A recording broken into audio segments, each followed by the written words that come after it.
I said, guards, he cannot stay in this cell. If y'all don't get this dude out this cell right now, I guarantee y'all in the morning, y'all gonna have a cold body.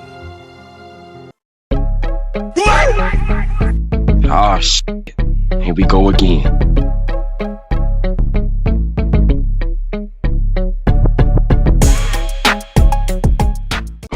Welcome to another episode of Donta's Storytime. Make sure y'all hit the like button, leave a comment, and share this video. Let's get to it.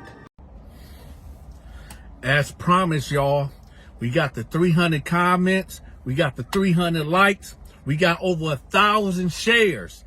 Thank y'all. Thank y'all. Now, so y'all see how this works? Y'all get y'all part 2. This is the prison story about inmate Lil Kim. If you have not watched part 1 of this video, I'm going to have that link pinned at the top of the comment section.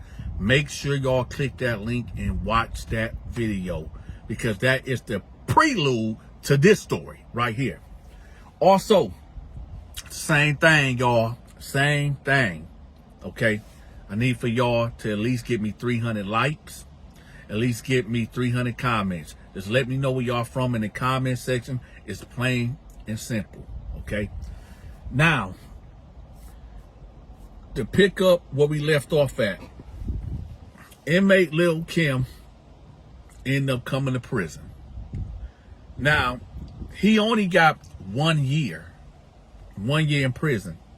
But that 1 year beard turned into 20 years. You're like, whoa, hold up, Dante. 20 years?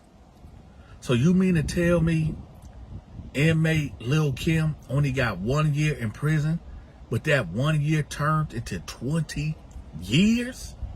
You heard me. 20 years. I'm about to give y'all the origin of how that 1 year turned into 20 years. So when inmate Lil Kim got in there, right? Of course, he's a homosexual. Of course, there's going to be guys that want to get at him, right? There's going to be guys that get down like that and going to want to make him their prison wife. There's going to be guys in there that's going to want to put hands on them because they fear what they don't understand, or they just don't like people that, you know, rock and roll that way. But 9 times out of 10, there's going to be a guy in there that's going to pull up on inmate Lil Kim because they see the feminine ways that he has and that he's a blatantly homosexual, whatever. So they going to pull up on him and say, hey, do you need anything? I can be your man. I can do A, B, C, and D for you. And hey, there's a lot of other guys that's going to be doing the same thing. So they're going to be basically begging for Lil Kim's attention and love. So when Lil Kim hit my dormitory, right? When he came in, because y'all know every Tuesday we get brand new inmates. When he came in, you know, I think me and Al was just doing pull-ups under the stairs, right? So because we was on a lockdown, meaning nobody could hit the yard for the next 2 months or whatever. So, you know, I like to stay in shape. You know, I gotta admit, Dante is kind of out of shape right now. I do need to get back, you know, hitting them weights and, you know, doing my push-ups and my sit-ups. I know I'm gonna get back to it, but, you know, back in the day, Dante, you know, I was built like an Olympian god, right? So like I said, me and Al over there under the stairs doing the pull-ups and everything, right? So inmate Lil Kim coming there with a couple other cats, right? Now, prison is one of them type of places where it's like an atmospheric type of thing. And what I mean by that, when certain people come to prison and they come in your dormitory or your block, or you know what I'm saying, or your area, they change the mood, they change the atmosphere of things. And inmate Lil Kim was one of these type of individuals. Now, I heard things about inmate Lil Kim in passing from people like, yo, they got this one cat over there named Lil Kim that do A, B, C, and D. And what is this A, B, C, and D? So Lil Kim took his profession from the outside, which was tricking, well, selling his body on back page. Now he brought it here in prison where he sell his body for commissary and for protection. So the word, or I already heard about him. I think he was in C dorm at this time before he came to R dorm, which was F dorm, right? So we already heard about him. So I noticed, I see guys now in our dormitory, we had probably about 200 men, two to a cell. So we had 100 cells, 200 men, right? And I noticed like some dudes with inmate little, because when you first come in as a new, oh, something just got in my eye, y'all. Hold up. Hold on. Okay. Hold on, let me see. Okay. I had to make sure nothing was in my eye. But anyway, when you first come in a dormitory, right, you got to sit down at this table while the officer's doing the cell assignment, right? To get you in the cell or whatever. So Lil Kim is sitting right there, and I'm noticing cats looking over the tier, looking, and dudes whispered, and I'm seeing dudes walk off and going into their cell, right? So there's a cell that's right directly that I can see right there, because we under the stairs working out, right? And I see a guy, he done put on his press shirt, pressed his jeans, put on his best state issue boots, right? And I see this dude going in his locker, getting a care package up. So I've noticed other dudes is doing the same thing, and I see dude come out of his cell, he walk up to Lil Kim like, hey, if you need anything, my name is so-and-so and so. I got you. Here you go. This to get you straight, right? I see at least 11 guys go to that table and get inmate Lil Kim or type of commissary.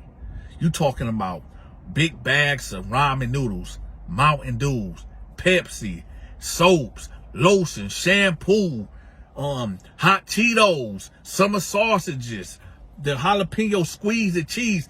I'm talking about these dudes were just, that table was packed. I'm talking about inmate Lil Kim probably had at least, at minimum, about $200, $250 worth of commissary from these guys courting him, right? So I'm like, Al, man, you see this? He like, yeah. So Al like, man, we need to get in on that. Now, before y'all be like, what the heck do you mean? What did Al mean we need to get in on that? So, like I said, in prison, me and my crew, we ran a protection business. Meaning, if you are an inmate and you got problems with people, you will come to me or one of my associates and say, I got an issue with A, B, C, and D. Could y'all protect me? And I'll be like, okay, this is the price. Depending on the severity of what type of beef or drama you got, it would depend on what I would charge you a week.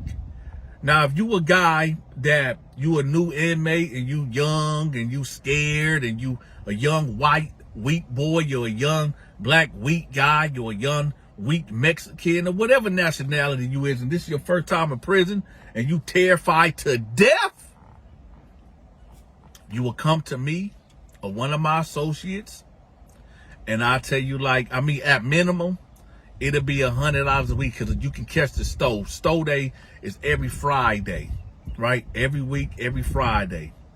For me and my crew to offer protection to you, it'll cost you $100 a week. Now, for those that might say, oh, Dante, that's not extortion. Because remember, you came to me. This is a service that I'm offering you. I mean, think about the alternative. And that's $400 a month ain't bad. I mean, just think about what you could lose in prison if me and my homies wasn't offering protection. You could lose your teeth. You can lose your sanity. You can lose your manhood. You can get punked out, beat down, stumped down, extorted. You can just have a very rough time in prison if me and my homies didn't offer this service of protection, right? So for those that's out there thinking, oh, Dante, you was running extortion. No, I wasn't. This was business. But I tell you what, you better have that money. That money better be in by Thursday. I even give you to Friday morning. But that bread better be in them Cash App accounts Thursday. All right? Or that's your... But anyway, so Al like, hey, man, we need to get up on that. And I'm like, no, Al, that ain't for us. He like, what you mean? I said, well, what's going on? I mean, I see it's very lucrative, but how we gonna protect him? These dudes is basically trying to court him. And he finna have a man up in here. And you already, I don't know if you know about him. So he was like, no, who is that? And I explained to him like I explained to y'all, like, you know, that's the guy that be, you know, selling himself to other inmates. You know what I'm saying? So that's why they trying to court somebody trying to be his man. Right? So then Al was like, okay, I get it. And then he was like, wait a minute. Couldn't you just pimp him? Couldn't you be a pimp? I said, I could, but nah, that I don't. See, my thing is this, y'all. I could have been a pimp in prison. I could have. I had the game, and I knew how to do it. But I ran a real tight, cold program. Because I don't think y'all really understand the extent of my protection scheme, my protection business that I ran in prison. And the guys that ran with me, there were some stumped down, cold killers that just give me, and I didn't need 20, 30 guys. It was only about 7 or 8 of us, but that's all I needed, right? I'd rather have 7 or 8 guys than 30 guys, because them 7 or 8 guys, I do this, they moving immediately. And ain't no talking, ain't no second guessing. We getting them knives and we getting busy, and everybody knew that, right?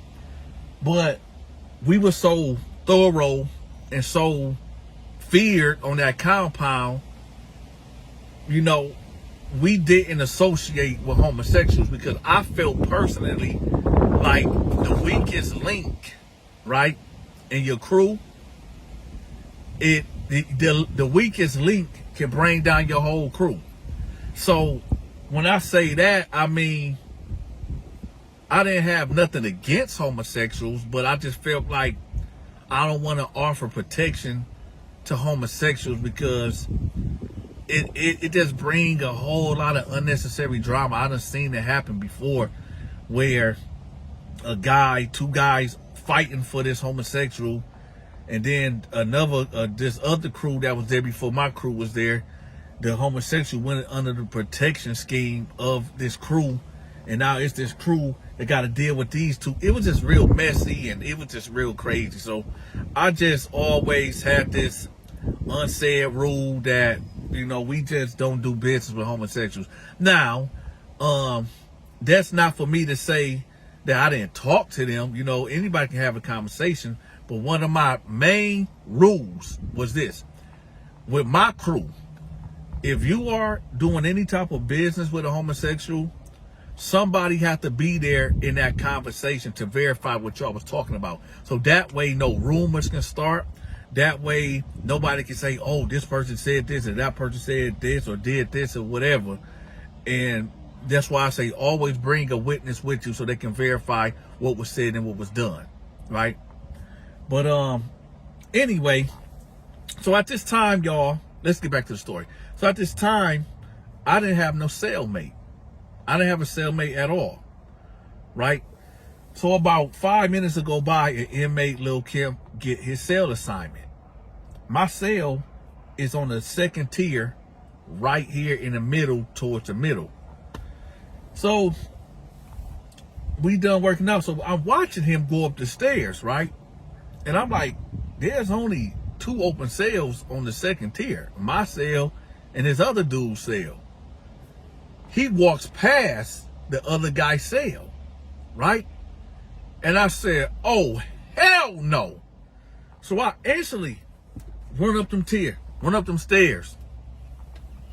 And he's in his cell. I said, hey, I think you got the wrong cell, homeboy. And he turns around. He was like, homeboy, you mean homegirl?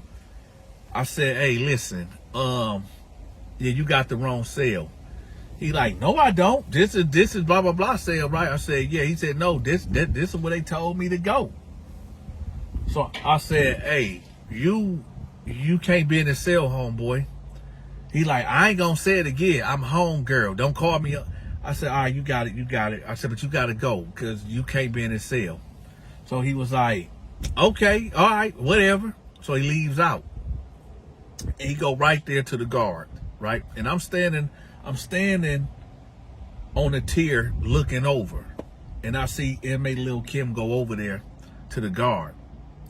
Now, at this time, y'all, you cannot walk around with your shirt off at all, right? You can get a ticket for that. And I just got done working out, so my shirt is off. So the guard is like, he looking up at me as inmate Lil Kim is talking to him. And so he like, the guard like, yo, Dante, is it an issue? Is it a problem? I said, no, ain't no problem, but he can't come in here. He was like, what? I said, no, he can't come up in this cell. Now, it's quiet. It's quiet. You can hear a mouse pissing on cotton, how quiet it is. He like, you said he can't come in there. I said, no, he can't come in there. He said, number one, go put on a shirt before I write you up. And number two, are you trying to refuse another inmate a cell assignment?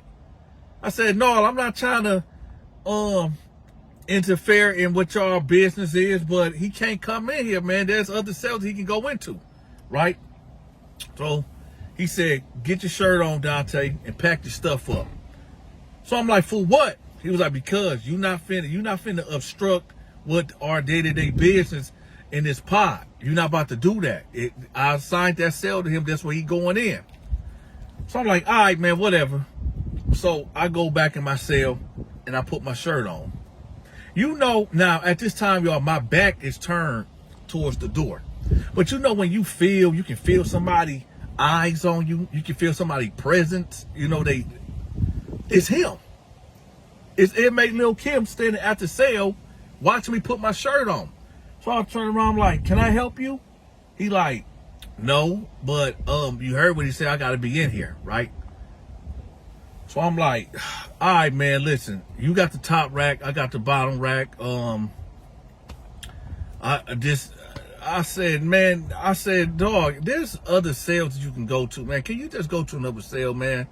He like, what, you got a problem with gay people or something? I said, no, it ain't that. It's I just don't feel comfortable with you being in this cell, man. He was like, well, I already asked him, and I just tell you already, he said that they gonna move me tomorrow anyway. So you ain't gotta worry about it, but I gotta be in here for one night anyway.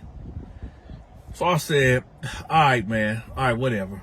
So nothing happened for the next 2 or 3 hours. I left the cell. He was in there doing whatever the hell he was doing, right? So then I started seeing cats pull up to the cell. And I instantly get up and go like, y'all watch out. Because let me tell y'all something. It's total disrespect for somebody to come into your cell and you didn't invite them. This is my home. Inmate Lil Kim is going to be gone tomorrow. So I'm saying dudes coming by the cell, they ain't coming in the cell, but they loitering around talking to the inmate Lil Kim. So I get over there, I'm like, man, y'all watch out. I say, hey, you gonna have to step out and talk to them or whatever. But he's like, all right, no problem. So there wasn't no issue there. So I see dudes, it's like 4 dudes around inmate Lil Kim just with Google eyes just talking to him, right? So now they downstairs. So now let's fast forward to lockdown. So he telling them, bye y'all, I see y'all tomorrow and all this and that. So we get in the cell together, right?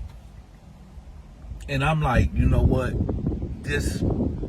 I know this night gonna be a long night because I know this dude is gonna be This dude want me something else. So I said, I'm just gonna go to sleep. So he's upstairs. Well, I mean, he's up on the top rack. And he just moving around. And I'm trying to go to sleep because I'm just trying to get through this night, man. And he just moving around. I'm like, hey, yo, what is you up there doing? He like, what you mean? I said, you moving around and stuff. Chill out, man. I'm trying to go to sleep. He like, oh, okay, my bad. So he started doing it again. I said, hey, man, what are you doing? He said, I'm not doing nothing. What do you want? I'm not doing nothing. I said, hey, could you just chill out, man? Whatever you do. And you know what, y'all? It was me. Maybe I was just irritated with him being in the cell, and every movement he made maybe just irritated me to the max, right? So I'm like, hey, man, what did you do to get in here? Like, what did you do? And he was like, you really want to know? I said, yeah. Like, what did you do? I need for y'all to click on part 1. And that's going to tell y'all what he did. In today's rapidly changing world, survival is no longer just physical. It's mental, emotional, legal, and financial. Introducing Self-Defense for a Changing World, a groundbreaking guide that helps you understand the many changes happening across our society and how to build a resilient and prepared mindset.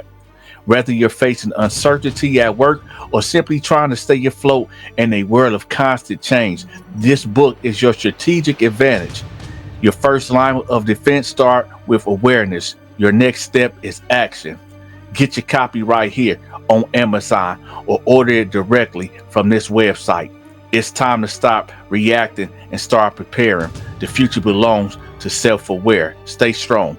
Dr. Harry Parker, author of Self-Defense for a Changing World. To get your copy of this awesome book, the link will be pinned at the top of the comment section. Give me a call at 1-313-452-8981 if you want me to promote your online business or products or social media channels. Also, if you are watching this video and you didn't get my notification, unsubscribe to the channel, subscribe back to the channel, and hit the all notification button. I drop a new video Monday through Friday at 10 a.m. Eastern Standard Time. Hey, are you a member of the Donta Show Network? If not, I'm going to have the link pinned at the top of the comment section. Also, when you become a member of the Donta Show Network, I got exclusive videos teaching you on how to become a big, successful YouTuber such as myself. Again, the link to the memberships will be pinned at the top of the comment section. By the way, if you want to send a gift to support the Donta Show Network, send me a text message or give me a call at 1-313-452-8981.